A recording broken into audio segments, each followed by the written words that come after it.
mu gitondo cyo kuri wa gatandatu abantu benshi ku mbuga nkoranyambaga ngira ngo mwatunguwe no kumva Mutesi Scovia arimo atangaza aya magambo kandi musanzwe muzi ko ngo ari umunyamakuru w'umunyamwuga.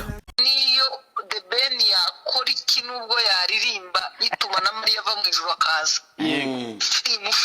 Mufana Bruce. Gusa ukuri guhari ntabwo Scovia yatangaje ko adakunda imiziki ya The Ben kubera ko ari umufana wa Bruce Melodie, ahubwo ibyabaye kuri iyi nshuro ni nk'ibiherutse kwa umuhanzi Bface wakoze ikiganiro kuri YouTube barangiza abagakata akantu gato gahabanye n'ibyo yashakaga kuvuga ubundi bagasakaza ku mbuga nkoranyambaga.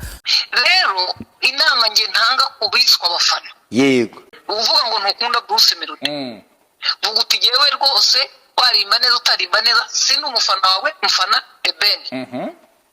Undi nawe ati jewe niyo The Ben yakora iki nubwo yaririmba yituma na Mariya ava mu ijuru akaza. Mufana Bruce. Ayo magambo nandi nkayo ntacyo atwaye, ariko abantu muza gukoresha imvugo zishobora kubyara ibyaha. Urumva simbagira inama ubwatiyeri. Yego. Ariko niba bafunga genza kuri inkuru ko babafunze. Ngana we cimpaka dusoze ufana ndi. Ntabwo nigeze nkurikira.